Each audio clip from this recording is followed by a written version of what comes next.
We only kept you for the tax benefits, my mother said, smiling. At my 25th birthday dinner, in the middle of a crowded restaurant on a Friday night. 6 words. That's all it took to demolish 25 years of everything I thought I knew.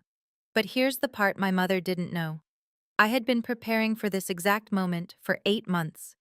And the people sitting 3 tables behind her, they weren't strangers. I didn't cry. I didn't walk out. And I reached into my bag and pulled out an envelope, and everything inside that restaurant changed. But to understand why, you need to hear the whole story. Before I go on, if this story connects with you, take a second to like and subscribe, and drop your location and local time in the comments. I love knowing where you're listening from. I'm Paige. I'm 25. I live in one of those small towns where everybody knows your name and your parents' version of the truth. Now let me take you back 8 months to the night I found a folder that was never meant for my eyes. 8 months before that dinner, I'm on my hands and knees in my parents' basement sorting boxes. Lorraine, my mother, asked me to clear space for my cousin Brittany's things. Brittany's moving back to town after a breakup, and apparently the basement needs to be spotless by next week. Lorraine didn't ask nicely. She never does. And she just left a sticky note on my apartment door. Basement, Saturday, don't forget. So here I am, covered in dust, dragging cardboard boxes across a concrete floor.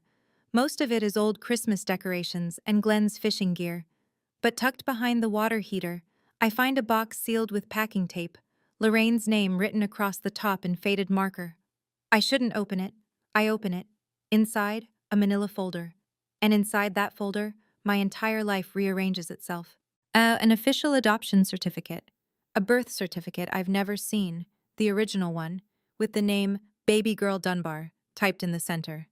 And underneath both of those, a receipt from a tax consultant. A single line highlighted in yellow. Adoption tax credit, $5,400. I sit on that cold basement floor for 40 minutes. Not crying, just recalculating every memory I have. Every time Lorraine reminded me how lucky I was. Every time Glenn looked away when I asked about baby photos. And every Christmas card that read, "Our greatest blessing," in Lorraine's handwriting, sent to every neighbor on the block. I pull out my phone and call my best friend Claire. She picks up on the second ring. "What's wrong?" "I need you to come over, not to the house, to the parking lot behind the clinic." "Paige, you're scaring me. Just come." I fold the birth certificate, slide it into my jacket pocket, and put Lorraine's box back exactly where I found it. At the name Dunbar burns against my ribs the whole drive to the clinic.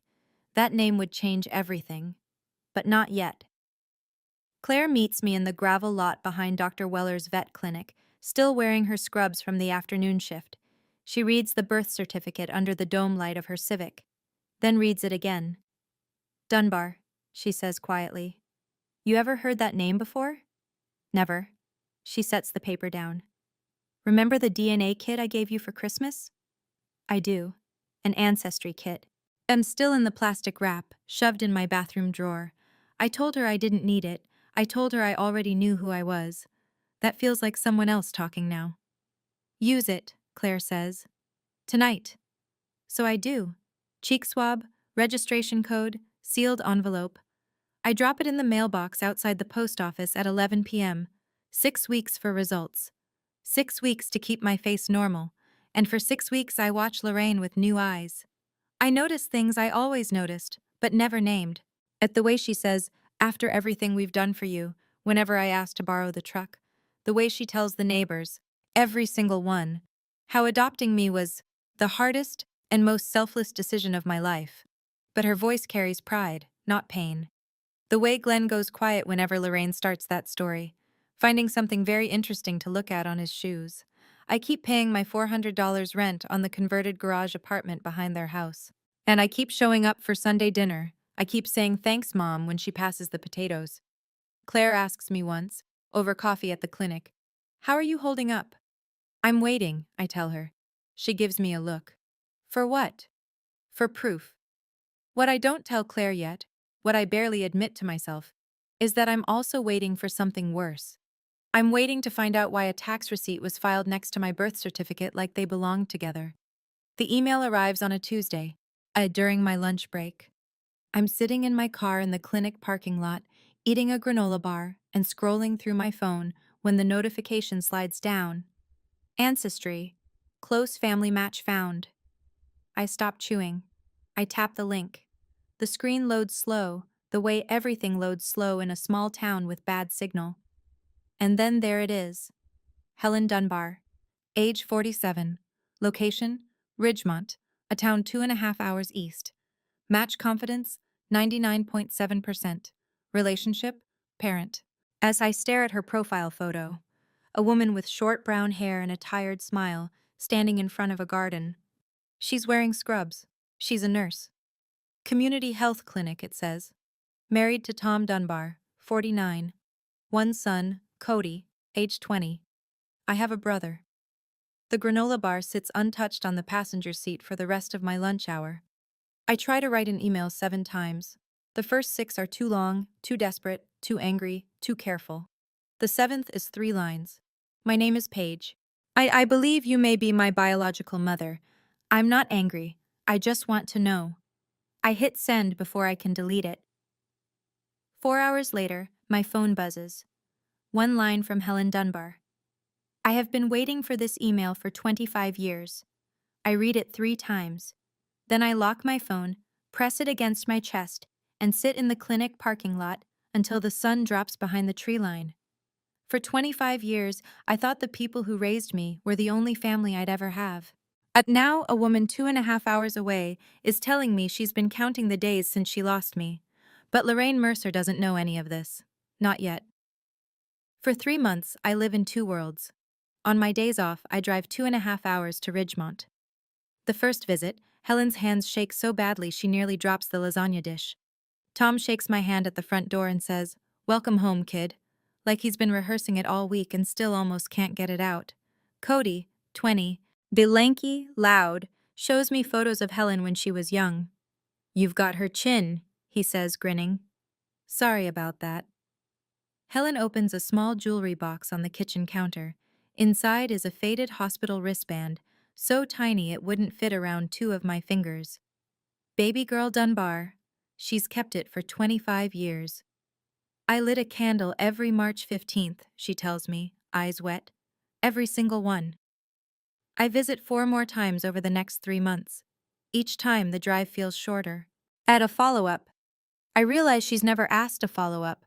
I realize she's never asked me a follow-up question in my entire life, not out of respect for my privacy, but because she genuinely doesn't care about the answer. In my apartment at night, I read Helen's letter. She wrote it on hospital stationery. 2 pages, front and back, careful handwriting that gets shakier near the end. She tells me about the night I was born, about the family pressure, about a 22-year-old girl with no money and no one in her corner. I keep the letter in an envelope in my bag. I carry it everywhere. 3 weeks before my birthday, Lorraine does something she hasn't done in 5 years. She offers to take me to dinner. Maggie's place, Friday night. "Just the 3 of us," she says. We have something important to discuss." That sweetness in her voice. I've only ever heard it when she wants something. I know exactly what's coming. 2 weeks before my birthday, I come home from work and find a typed note on my kitchen table. No greeting, no dear Paige, just a single paragraph. Effective next month, rent for the garage apartment will increase from $400 to $850 per month. If this is not workable, a 30 days notice to vacate is required. Lorraine's signature at the bottom. Neat, final. I sit down and do the math on the back of a grocery receipt. $850 for the apartment, $350 for health insurance if I get dropped from the family plan, and something tells me that's next. That's $1,200 a month on a vet technician's salary before food, gas, or the student loans I took out for community college. It doesn't work. It's not meant to work.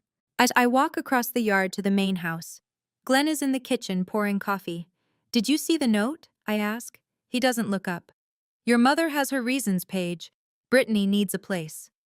"And where do I go?" Glenn stirs his coffee. The spoon clinks against the mug 3 times. He doesn't answer. I stand there for 10 seconds. Then I walk back to my apartment, open my laptop, and search rental listings in Ridgemont. Studios start at $650. One bedroom's around 800. Tight, but possible, especially if I transfer to a clinic out there. I don't argue with Glenn. I don't confront Lorraine. Not because I can't, because there's a difference between reacting and being ready, and I learned that difference the night I found a tax receipt filed next to my birth certificate. Lorraine wants me dependent. That's her leverage. The cheap rent, the insurance, the documents she's held in a locked box my entire life. But leverage only works when the other person has no options. I'm building options. The next morning, I sit in the clinic break room and call the insurance company. If my parents remove me from their family plan before I turn 26, I ask, what are my options? The representative is polite, efficient. They can remove you at any time. You'd have a 60-day qualifying event window to enroll in a marketplace plan. What's the cheapest plan in my area? She types. For a single 25-year-old in a rural zone, roughly 300 to 400 per month. High deductible. I write the number on a napkin. 350. I can swing 350 if I cut everything else to the bone. That afternoon, Claire finds me reorganizing the medication closet, something I only do when I'm trying not to think. Why don't you just confront them now? She asks. Tell them you know. Tell them it's over. I close the cabinet door carefully. Because if I confront them before I'm ready, I lose everything at once. Housing, insurance, and the truth about who I am. I need all three handled before I say a word. Claire is quiet for a moment. Then, you're not waiting because you're scared, are you? No, I'm waiting because I want to be ready. Not angry, not desperate. Ready. That night, I call Helen. I tell her about the rent increase, about the insurance. With us as long as you need. Tom's already with us as long as you need. Tom's already clearing out the guest room. I'll pay rent, I say. Paige. I'm not going from one dependency to another, Helen. Let me pay my way. She's quiet for 3 seconds. You sound exactly like me at 22, stubborn as hell. I almost laugh. Almost. 4 days before my birthday, as Lorraine knocks on my apartment door. She's smiling. Not her real smile. The one she saves for church potlucks and parent-teacher nights she hasn't attended in years. The performance smile. Paige, honey, Dad and I want to take you to dinner for your birthday. Maggie's place Friday night, just the three of us. She tilts her head. We have something important to discuss. It'll be nice. I search her face. The sweetness is layered on thick, the way you frost a cake that didn't rise properly. As she's been planning this, I can feel it. Sure, Mom, I say. Sounds nice. She pats my arm, a gesture I suddenly realize she only does when she's about to ask for something or take something away, and walks back across the yard. The second her screen door shuts, I pick up my phone. Helen, it's happening. Friday night, Maggie's place. Silence on the other end, then Helen's voice steady. What do you need from us? Come to the restaurant, all three of you. But book a table, but sit separately. Don't come over unless I signal. I need to hear what they say first. We'll be there, Helen says. Tom's already grabbing his keys. Helen, it's 4 days away. I know. I just want him to know we're going. I sit on the edge of my bed after we hang up. The envelope is in my bag. Helen's letter, our family photo from last month, the DNA results. I press my hand against the bag like I'm checking for a heartbeat. Friday is 4 days away. I have 4 days to hold my breath, keep my face normal, and wait for my own mother to tell me I'm disposable. In a room full of people who believe she's a saint. Friday night, Maggie's place. The restaurant smells like cornbread and cedar. Warm light, oak-paneled walls, a George Strait song on low through ceiling speakers. Every table is full or filling. This is the only sit-down restaurant in a town of 4,000, and Friday night is sacred here. I arrive 10 minutes early. My hands are steady. My breathing is not. I scan the room. In the far corner near the window, Helen in a blue blouse, Tom beside her in a flannel button-down, Cody hunched over his phone. Helen sees me. A tiny nod, barely a dip of her chin. That's all. That's enough. I sit at a table in the center of the room. Maggie herself, 63, silver-haired, built like a woman who's been carrying cast-iron skillets since before I was born, waves from behind the register. Happy birthday? Sweetheart, she calls out. I wave back. Underneath the table, my right hand closes around the envelope in my bag. Glenn and Lorraine arrive together. Lorraine is wearing a red dress, something she reserves for Easter and the county fair pageant. Her lipstick matches. She's dressed for a celebration. Glenn wears a button-down shirt with the top button fastened, which he only does when he's uncomfortable. Lorraine slides into the booth across from me. "Don't you look pretty tonight?" 25, can you believe it?" She orders a glass of wine. Glenn orders water. I order nothing. Small talk. Lorraine asks about the clinic. I answer. She doesn't listen. Her eyes keep flicking to her purse, to Glenn, back to me. She's running a script in her head, and the small talk is just the opening credits. 2 tables to our right, Pastor Jim Hadley and his wife settle in with menus. Lorraine notices them. "A way to say this." Glenn is looking at his way to say this. Glenn is looking at his plate like there's a script written on the mashed potatoes. Lorraine folds her hands on the table, practiced, almost pastoral. "You're adopted," she says. "We took you in when you were 3 days old." I don't react. Not because I'm acting. That's because I've already lived through this moment, 8 months ago, on a basement floor. Lorraine reads my silence as shock. She keeps going. "We kept you because, honestly, the tax situation made it work for us. The credits, the deductions, it helped us get through some very rough years." She pauses, a small, closed-mouth smile. "But now you're 25. The benefits ended. And frankly, Paige, we've done our part." The words hang in the air like smoke. At the next table, as a woman's fork stops halfway to her mouth, Glenn clears his throat. "We've consulted a lawyer about formalizing the separation. Legally." "You have 30 days to move out of the apartment," Lorraine adds, reaching into her purse.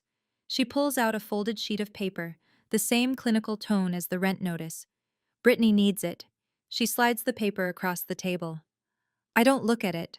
I look at Lorraine, straight into her eyes, and I hold that gaze for 5 full seconds, long enough that she shifts in her seat. "Is that all?" I say. The words come out quieter than I expected. Not hurt, not angry, just clear. Lorraine blinks. The smile falters. She wasn't expecting that. She was expecting tears, maybe begging. Something she could manage, something she could pat on the head and walk away from feeling righteous. "What do you mean, is that all?" she says. I don't answer. Not yet. That's because the next thing I say will change everything in this room, and I need her to feel the silence first. Lorraine doesn't like silence. She never has. Silence is a space she can't control, and Lorraine Mercer needs to control every room she enters. "I know this is hard," she says, leaning forward, "but it's better you hear it from us than find out some other way." "How generous of you," I say. Her jaw tightens. "Don't get sarcastic with me. We raised you. We fed you. Oh, we gave you a roof. For $5,400 a year." The number lands. Lorraine's hand twitches against the table. She didn't expect me to know that figure. Glenn, quietly. "This doesn't have to be ugly, Paige." "Then why did you bring paperwork to a birthday dinner?" He doesn't have an answer for that. Lorraine reaches for her purse again, pulls out a pen, and sets it beside the folded paper. "Sign this tonight," she says, "and we'll give you the full 30 days. If you don't, it's 2 weeks." Her voice is louder than she intends.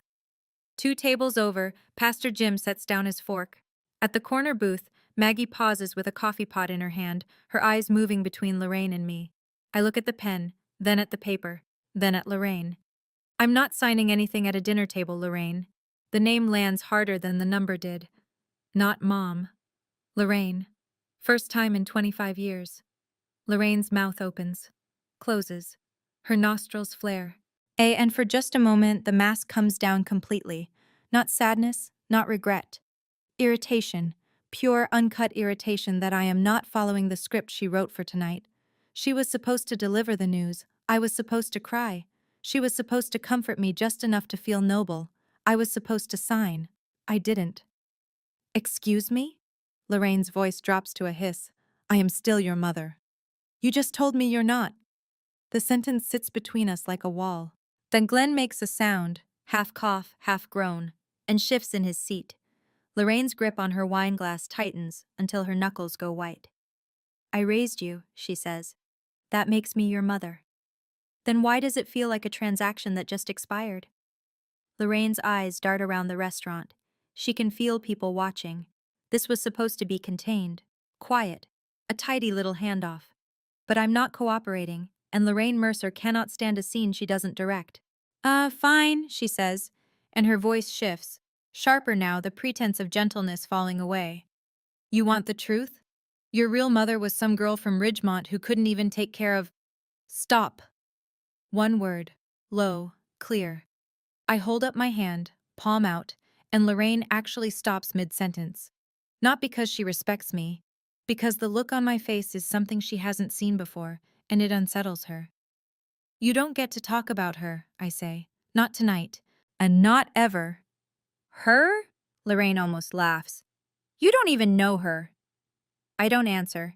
Instead, I reach into my bag and pull out the envelope, slowly. I set it on the table between us, next to the unsigned paper and the untouched pen.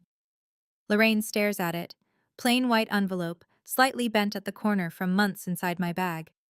What is that? She says. I let the question hang. Glenn leans forward, squinting. Pastor Jim, 2 tables over, has stopped pretending not to listen. As I rest my fingertips on the envelope and wait. Because what's inside this envelope is going to dismantle every story Lorraine Mercer has ever told about herself, and I want her to feel it coming before it arrives. Lorraine can't stand the silence. She never could. Answer me, Paige. What is in that envelope? I say nothing. My fingers rest on it, waiting. And that's when Lorraine makes the mistake I knew she'd make. Because when Lorraine can't control a conversation, why, you away like yesterday's trash. At least you away like yesterday's trash. At least we took you in. At least we gave you something. The table next to us goes silent. I hear a fork hit a plate, not set down, dropped. Pastor Jim turns fully in his chair. Maggie, behind the register, puts down the coffee pot. Glenn reaches for Lorraine's arm. Lorraine, maybe. No. She shakes him off. She needs to hear this. Nobody else wanted you, Paige. She leans in, her voice carrying in that way it does when she's forgotten there are walls. Nobody. I feel the heat rise from my chest to my jaw. Not shame. Something older and sharper. Something that has been building for 8 months, waiting for exactly this line to be crossed. Because I've met Helen Dunbar, I've sat at her kitchen table. I've read her letter, the one where she describes the night she gave birth alone at 22, while her family pressured her to sign papers she didn't understand. I know who Helen is, and hearing Lorraine call her some druggie in front of 40 people is the one thing I cannot let stand. In the far corner, Helen has heard every word. Tom's hand is on her shoulder. Cody's jaw is clenched. I look at Lorraine. Are you done? I say. She straightens her dress. Yes. And I set it beside my water glass. Second, a $1 bill. I set it beside my water glass. Second, a printed DNA report, 99.7% match. I lay it flat on the table. Third, a photograph, taken last month. Me, standing between a woman and a man, all 3 of us squinting in the sun, smiling. Real smiles. The kind you can't fake. I set the photo in the center of the table. Facing Lorraine. Funny you should bring up my real mother, I say. Because I found her, 8 months ago. Lorraine's face goes still, not shocked, frozen, like a screen that's crashed but hasn't turned off yet. Glenn pushes back from the table, his chair scraping the floor. Her name is Helen Dunbar. She's a community health nurse in Ridgemont. She's been waiting 25 years to find me. I keep my voice level, every word measured. She didn't throw me away. She was 22. And alone, and her family forced her hand. That's not the same thing as being unwanted. Lorraine looks down at the photograph. She sees me standing between 2 people she's never met, wearing an expression she's never seen on my face. A daughter who looks like she belongs. That's... You can't... Lorraine starts, but the words tangle. And one more thing, I say. I pause. Not for drama. Because I need this next sentence to land exactly right. They're here, right now. In this restaurant. Lorraine's head snaps up. Her eyes dart across the room, past the booths, past the bar, past Pastor Jim, searching. Glenn grips the edge of the table like the floor just tilted, and in the far corner, Helen Dunbar sets down her napkin and waits for my signal. Okay, I need to pause the story here for a second because I know what some of you are thinking. Paige, why didn't you just leave months ago? Why wait for their big reveal? Fair question. Honestly? Well, part of me needed to hear it from their mouths. Not from a piece of paper in a basement, but spoken out loud with witnesses. Because that's the difference between suspecting something and knowing it. Now, what do you think Lorraine did when I said my biological family was sitting in the restaurant? Did she apologize? Did she double down? Did she try to bolt? Drop your guess in the comments. All right, back to Friday night at Maggie's. I turn toward the far corner of the restaurant. I nod once. Helen stands, then Tom, then Cody. 3 people rise from their table and begin walking across Maggie's place. Not fast, not slow, not making a scene. Just walking. The way you walk towards someone you've been looking for your whole life. Helen is in a simple blue blouse, the one she wore the first time we met. Her eyes are red, but her back is straight. Tom is a step behind, solid, quiet, his hand hovering near the small of Helen's back. Cody follows, hands in his pockets, jaw set. The restaurant notices. Conversations thin out, then stop. Silverware goes still. Even the George Strait song seems to pull back, the chorus fading to nothing as Helen crosses the room. Lorraine tracks them like a deer tracking headlights. Helen reaches our table and stands beside me. She doesn't speak. She doesn't need to. She places one hand on my shoulder, warm, steady, deliberate. The hand of someone who's been rehearsing this gesture for 25 years and still almost can't believe she gets to do it. Tom stops just behind Helen, arms at his sides. Cody flanks his mother's other side. Maggie sets down her coffee pot and folds her arms, watching. Pastor Jim has turned completely around in his chair, napkin still tucked in his collar. I look at Lorraine. Lorraine, Glenn. My voice is calm, clear. This is Helen. My mother. The word mother lands like a stone dropped into still water. I watch the ripple cross Lorraine's face. Confusion, recognition, fury, all in the space of a breath. She opens her mouth, but Helen speaks first. I'm not here to cause trouble, Helen says. Her voice is quiet, calm. The voice of a woman who speaks to scared patients all day and has learned that volume never helps. I'm here because my daughter asked me to be. Lorraine stands so fast her chair bumps the table. Then wine sloshes over the rim of her glass and pools on the paper she brought for me to sign. Your daughter? Lorraine's voice pitches high. I raised her for 25 years. And you just told her she was useless. The sentence travels. I hear it land at the next table, at Pastor Jim's booth, at the bar. Maggie's hand rises to her mouth. Lorraine spins toward Glenn. Say something! Glenn opens his mouth, closes it. And his hands are flat on the table like he's trying to keep it from floating away. He says nothing. Lorraine turns back to me. Her eyes are wild now. Not hurt, not ashamed. Cornered. You planned this, she says. You planned this to humiliate me. No, I say. I planned this so I wouldn't be alone when you did what you did. She blinks hard. The distinction between revenge and self-protection doesn't register. It won't. Not tonight. Maybe not ever. Lorraine scans the room, and every pair of eyes she meets looks away or holds steady, but none of them offer what she's looking for.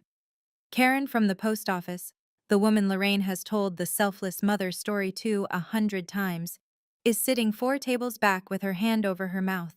She heard everything, the tax benefits, the useless, the nobody wanted you. Karen heard it all, and Lorraine can see it on her face. This is completely inappropriate, Lorraine says, but her voice has lost its edge. I was a tax write-off too, I say. You was a tax write-off too, I say. You didn't seem to mind then. Glenn's face collapses. Not dramatically, quietly, like a wall settling after years of bad foundation. He knows I'm right. He knows it the way you know your back tire is flat. You felt it pulling for miles, and you just kept driving. Tom steps forward. Not aggressively. He simply moves to stand beside Helen, one hand resting on the back of my chair. His presence fills the space Glenn left empty. We're not here for a fight, Tom says. His voice is low, calm, and carries the particular weight of a man who builds things with his hands and doesn't waste words. We're here for Paige. Glenn looks at Tom. For one long exposed moment, the two men occupy the same frame, and the comparison needs no narration. One man drove 2.5 hours to stand behind a daughter he barely knows. The other couldn't stand up to his wife across a dinner table for the one he raised. Glenn reaches for his jacket on the back of his chair. I think we should go, Lorraine. I'm not going anywhere until she apologizes, Lorraine says, but her voice is cracking at the seams. She points at me. After everything I have nothing to apologize for, I say. Lorraine stares at me. I hold her gaze. I don't blink. I don't soften. And I don't raise my voice because I don't have to. The room is already listening. Glenn stands and walks toward the door. He doesn't take Lorraine's arm. He doesn't wait for her. For the first time in 30 years, Glenn Mercer walks away from his wife in public, and Lorraine is left standing alone. Lorraine's eyes sweep the restaurant one last time, searching for an ally. They land on Pastor Jim. Jim? Her voice breaks slightly. You know me. You know what kind of mother I've been. Tell them. Pastor Jim looks at Lorraine for a long moment. His wife places a hand on his forearm. The whole restaurant holds its breath, because Jim Hadley has stood at that pulpit for 19 years, and when he speaks, this town listens. I think maybe this is a conversation you need to have with God and with your daughter, Lorraine, he says gently. Not with me. No judgment in his voice, no harshness. Somehow that makes it worse. Lorraine's face does something I've never seen before. It crumples. Not into sadness, into the realization that the story she's been telling for 25 years has just ended, and every person in this room watched it happen. She grabs her purse, doesn't pick up the unsigned paper, doesn't take the pen, doesn't look at me. She walks to the door, heels clicking on the hardwood floor. It's the loudest sound in the restaurant. Glenn is waiting by the exit. Before he follows Lorraine out, he turns back. His mouth opens. I think he's about to say something. An apology, maybe. An explanation. A goodbye. But nothing comes. He looks at me, then at Helen's hand on my shoulder, and he closes his mouth. Nods once, slow and small, like a man acknowledging something he should have acknowledged years ago. The front door swings shut behind them. A bell jingles overhead. The restaurant exhales. I look down at the table. Lorraine's wine glass still half full. The paper is soaked and unsigned. The pen uncapped and useless. And beside them, my photo, my letter, and the truth she couldn't outrun. The noise comes back in layers. A murmur at the booth near the window. A fork scraping a plate. The kitchen door swinging open, swinging shut. George Strait picks back up mid-verse, and life at Maggie's place begins to reassemble itself around the empty chair where Lorraine Mercer sat. Helen slides into that chair. Tom takes the one beside her. Cody drags a chair from the next table and wedges it in at the end, his long legs bumping the table leg. Nobody speaks for a few seconds. Helen is holding my hand. Her fingers are cold. She's been gripping the armrest at her own table for the last 20 minutes. But her hold is firm. She's not letting go. Then her eyes fill. Not the polite dabbing at the corners kind. The real kind. 25 years of not knowing, not holding, not being there. All of it rising at once. I'm sorry I wasn't there sooner, she whispers. I squeeze her hand. You're here now. That's what matters. Tom clears his throat. His eyes are red too, but he's the kind of man who'll hold that in until he's alone in his truck later tonight. He pulls a napkin from the dispenser and sets it quietly beside Helen. The silence stretches, warm and strange and ours. Then Cody picks up a menu. So, can we order? He says. I drove 2.5 hours and I'm starving. The laugh that comes out of me is sudden and messy and completely real. Helen laughs too, a wet, hiccuping sound that makes Tom grin. Even Pastor Jim, 2 tables over, cracks a smile. And then Maggie appears at our table with extra place settings balanced on her forearm. This one's on the house tonight, she says. All of it. She walks away before anyone can argue. As after the food arrives, Cody ordered both the ribs and the chicken fried steak, I pull Helen's letter from the envelope. Can I read part of this? I ask her. Out loud? Helen's hand goes to her throat. She nods. I unfold the hospital stationery. 2 pages, front and back, in handwriting that starts neat and gets shakier by the second paragraph. I don't read all of it. Just a piece. The part I think matters most. Helen wrote about the night I was born. A Thursday. Raining. She was 22, alone in a delivery room, and the only person who came was a nurse named Diane, who held her hand through the last 3 hours. She wrote about the hospital wristband they fastened to my wrist, how she memorized every letter before they took me to the nursery. She wrote about the candles. Every March 15th, I read aloud.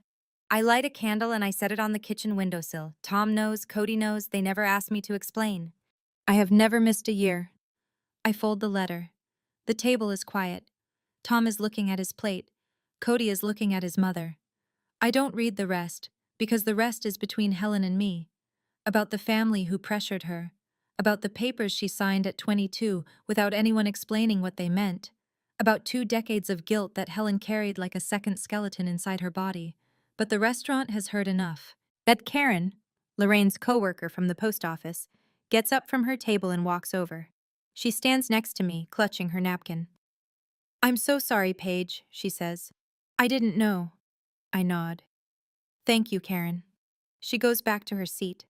I watch her pull out her phone and begin typing. By morning, every person in this town will know. The photograph is still lying in the center of the table, beside the pool of Lorraine's spilled wine. Maggie comes by to clear the wet paper and the pen Lorraine left behind. She pauses when she sees the photo, picks it up carefully, tilts it toward the light. "Is this your family, honey?" she asks. I look at Helen, who is wiping her eyes with the napkin Tom gave her.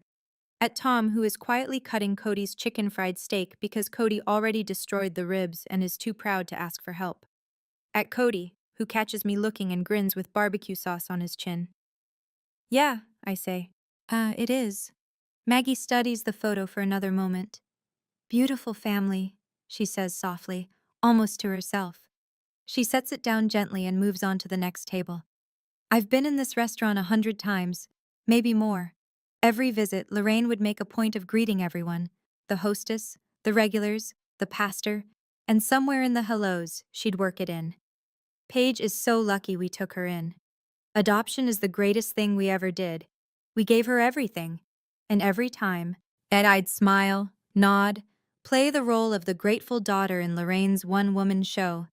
Tonight is the first time I've sat at a table in Maggie's place and not performed a single thing." Cody nudges me with his elbow. "Hey, sis, you gonna eat your cornbread or can I have it? Touch my cornbread and you lose that hand." He grins. Tom shakes his head. Helen laughs. A real laugh, the kind that fills her whole face. This is it. This is what a family dinner is supposed to feel like. Ordinary. Loud, unscripted. I've been waiting 25 years for ordinary. Helen tells me I weighed 6 pounds, 11 ounces.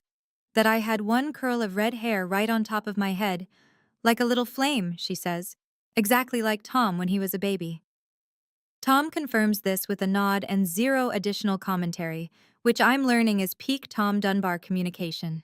He asks about my work at the clinic, but unlike Lorraine, he listens. Actually listens. He asks follow-up questions. What's the hardest part? What's my favorite animal to treat? Do I ever get bitten? When I tell him I got bit by a Pomeranian last week, he laughs so hard he has to put his fork down. Cody shows me a meme on his phone. I don't get it. He explains it. I still don't get it. He tells me I'm hopeless but in a lovable way. And I realize this is probably how siblings talk to each other, and I've been missing it my whole life. For an hour, we eat, we talk. Nobody brings up Lorraine. Nobody brings up the tax benefits or the paper or the apartment. We just sit in Maggie's place on a Friday night like a family having dinner. Near the end of the meal, Helen reaches into her bag and pulls out a small box. She sets it in front of me. "I've been carrying this for 25 years, she says. "It belongs with you." I open it. Inside, resting on a square of cotton, is a hospital wristband, tiny, faded pink. The ink barely legible. Baby Girl Dunbar. Helen has threaded it onto a simple silver chain. I fasten it around my wrist without a word. The plastic is brittle and light. It weighs almost nothing, but it's the heaviest thing I've ever worn. For 25 years, I thanked the wrong people for keeping me. Tonight, I'm sitting with the ones who never stopped wanting me. I want to step outside the story for a moment. Looking back, and I think the hardest part wasn't hearing Lorraine say what she said. It was realizing I had spent 25 years performing gratitude for people who saw me as a line item on a tax return. If you've ever been in a situation where someone held your basic needs over your head, housing, insurance, documents, whatever, and called it love, you know exactly what I mean. Here's my question for you. Why do you think Lorraine chose a public restaurant for this? Was it to keep me quiet? Or to keep herself feeling in control? Let me know in the comments. Okay, let me tell you what happened the next morning. I wake up in the garage apartment for the last time. The ceiling is the same water-stained drywall I've stared at for 7 years. The window looks out onto Lorraine's herb garden, which she planted for the neighbors to admire, not to use. Everything in this room is familiar, and none of it is mine. I pack my life into 4 cardboard boxes. That's all it takes. Clothes, the books, the photo of Helen and Tom, my vet tech certifications, a coffee mug Claire gave me that says, "I'd rather be covered in dog hair." 7 years in this apartment, and my whole life fits in the back seat of a Honda Civic. Claire comes over at 8. She doesn't ask questions. She just starts carrying boxes. At 9, I call the insurance marketplace. Change of address, qualifying life event. New plan effective in 60 days. I write down the confirmation number on the back of a gas station receipt and fold it into my wallet. At 9:30, I walk across the yard to the main house. The lights are off. Lorraine's car is in the driveway, but the curtains are drawn. She's in there, but she doesn't want to see me, and I don't need to see her. I leave the apartment key on the kitchen counter. Next to it, I place the move-out paper, signed, yet with one line written beneath my signature in blue ink. You don't need 30 days. I'm done today. No letter, no speech, no final scene. Claire and I pull out of the driveway at 10. I don't look in the rearview mirror for the first 3 miles. Then I do. The house is small and getting smaller. I don't cry when I leave. I cry 15 minutes later when the GPS voice says, "You are now entering Ridgemont," and it sounds like the first true thing anyone has told me in years. And the following week, I visit a legal aid office in Ridgemont. Free consultation. The attorney is a woman named Sandra who has a desk covered in family photos and a handshake that could crack a walnut. I tell her everything. She listens with her pen still, which I've learned means she's hearing something that doesn't surprise her. First things first, Sandra says. There is no legal mechanism in this state, or any state, to disown an adult child. And your father was bluffing. She lets that sink in.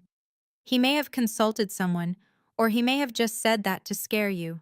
Either way, there's no paperwork he can file, no petition he can submit, and no judge who would hear it. You are a legal adult. The adoption was finalized 25 years ago. It's done.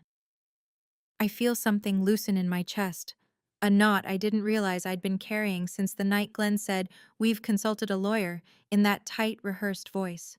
And as Sandra helps me file a request with the county clerk for my original birth certificate and the full adoption record. 3 weeks later, a manila envelope arrives at the Dunbar house. Inside, my birth certificate. The real one, with Helen's name. And in the adoption file, a detail I didn't know. Helen didn't voluntarily relinquish me. Her parents signed on her behalf. She was 22, but at the time in that county, the family had pressured her through a process she barely understood.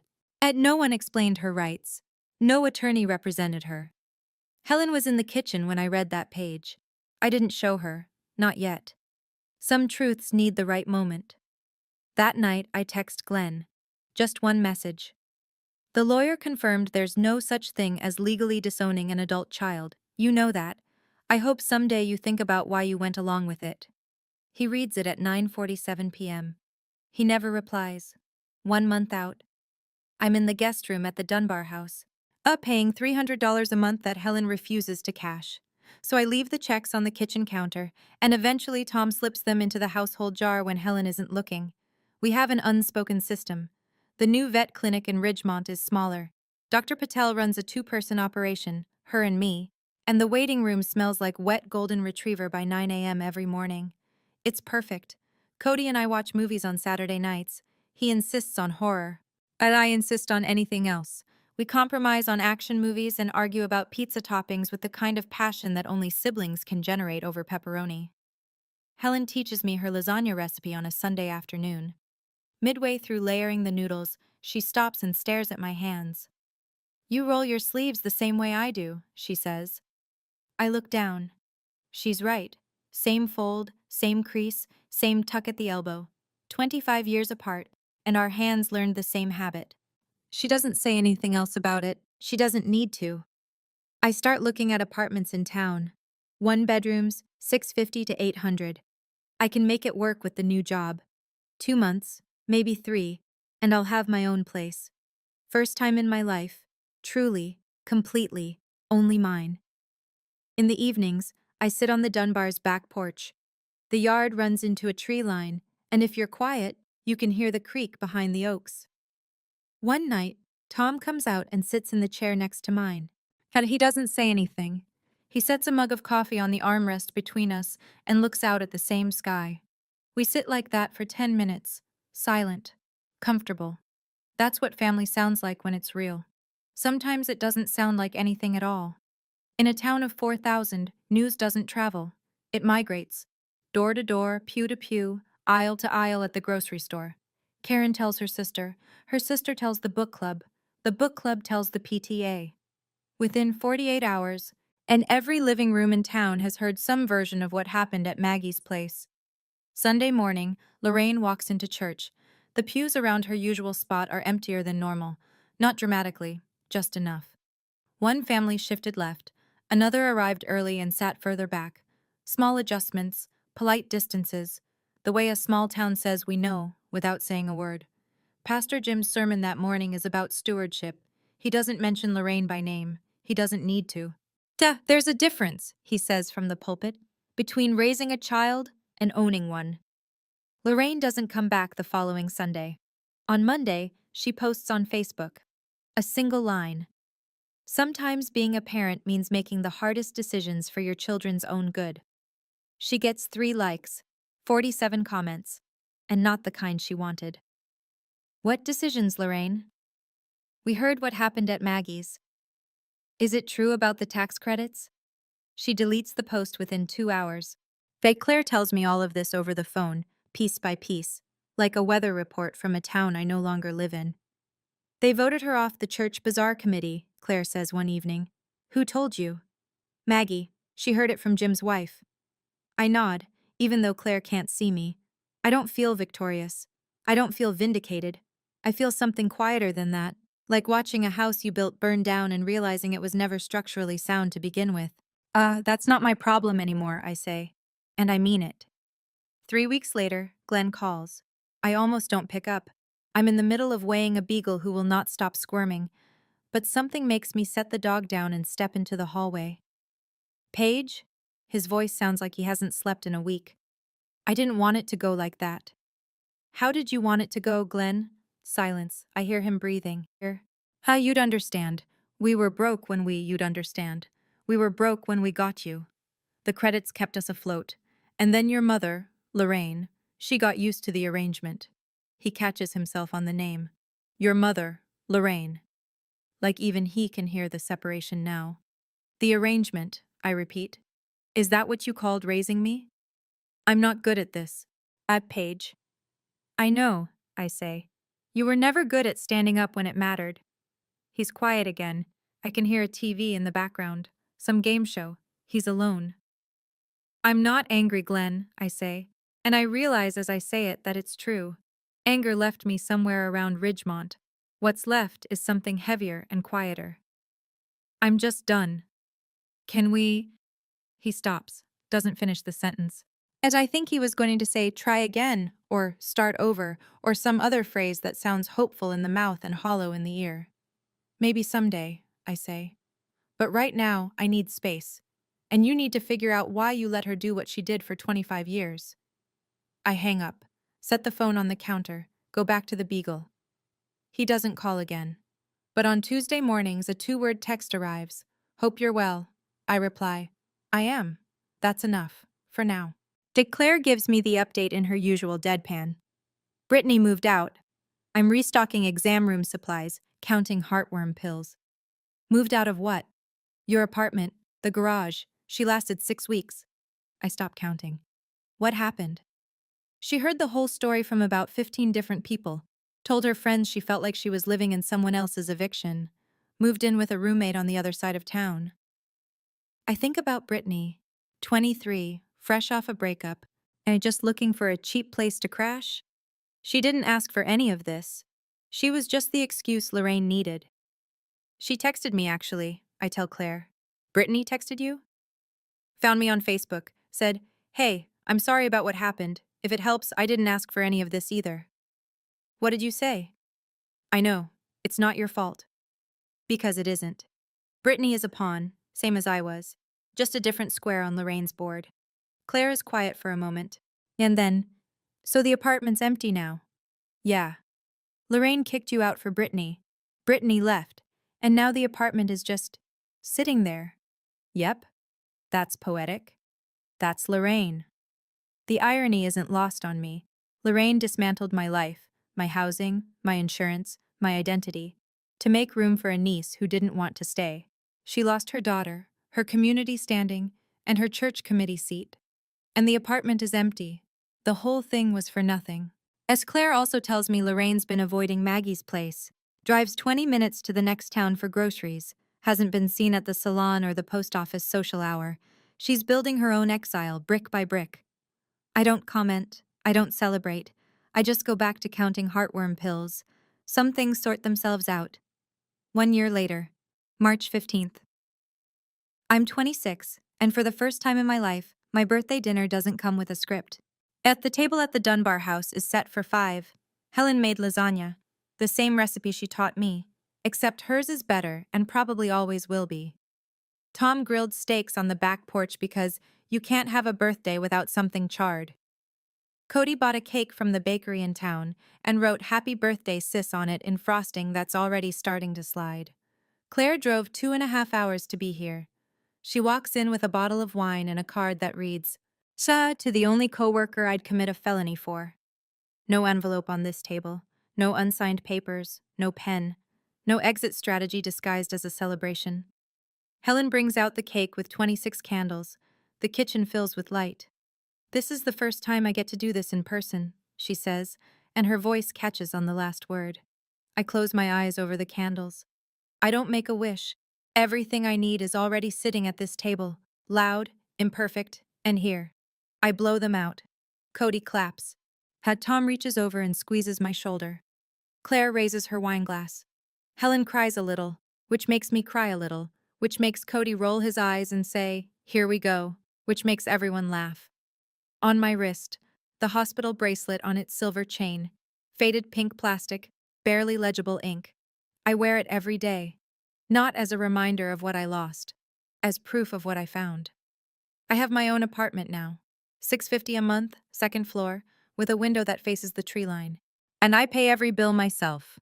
Marketplace insurance, my name on every document, nobody's tax benefit, nobody's arrangement, just Paige. So here's what I want to leave you with. Not advice. I'm 26. I'm in no position to give advice. Just what I've learned. Lorraine didn't destroy me that night at Maggie's. She freed me. She just didn't know it. I don't hate her. Hate takes energy I'd rather spend on the people who actually want me around.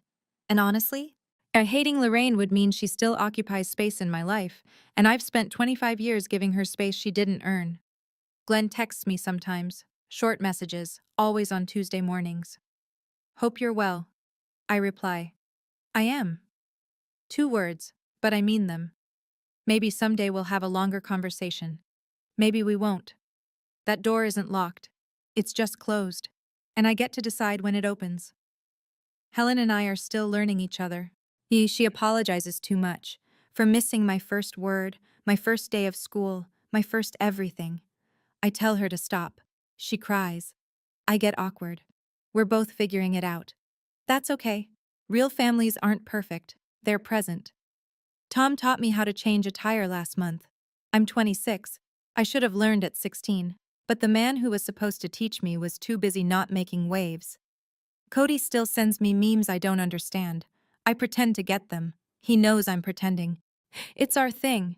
And here's the part I want you to hear. Whoever you are, wherever you're listening, if someone holds your basic needs hostage, housing, insurance, documents, access, and calls it love? That's not love, that's leverage. And you don't owe gratitude for leverage. I didn't get revenge that night at Maggie's place. I got clarity. And clarity, it turns out, is louder than any speech I could have given. Tonight, I'm sitting in my apartment in Ridgemont. The one with the window that faces the trees. The dishes from dinner are still in the sink. Claire left an hour ago. Cody texted me a birthday meme. I don't get it, but I sent a laughing emoji anyway. On my kitchen windowsill, I set a candle, just a simple white taper in a glass holder, the kind you buy for $2 at the hardware store. I light it. For 25 years, Helen lit a candle on this date. Every March 15th, a small flame on her kitchen windowsill, marking the birthday of a daughter she couldn't hold. Tom knew. Cody knew. They never asked her to explain. It was just what she did. A quiet ritual of love that never stopped, even when she had no reason to believe it would ever be returned. Now it's my turn. But I'm not lighting this candle for loss. I'm lighting it for the start of something. For the first birthday I celebrated without performing gratitude. For the first year I've lived on ground that nobody can pull out from under me. For Helen, who waited. For Tom, who showed up. For Cody, who called me sis before I was ready to hear it, and kept saying it until I was. I look at the candle, at the hospital bracelet on my wrist, at the photo on my bookshelf, the one from last month, all 5 of us crammed onto the Dunbar's back porch, nobody looking at the camera, everyone laughing at something Cody said. I spent 25 years being someone's tax benefit, now I'm just someone's daughter. And that's more than enough. The flame flickers once, then holds steady. So do I. That's my story. Thank you for staying until the end. It means more than you know. If this hit close to home, or if you've ever been in a situation where someone used your needs against you and called it love, I'd love to hear about it in the comments. You don't have to share names, just the moment you realized enough was enough. And if you want more stories like this, there's one in the description that I think you'll really connect with. Hit subscribe so you don't miss it. I'll see you in the next one. Take care of yourselves, and take care of your boundaries.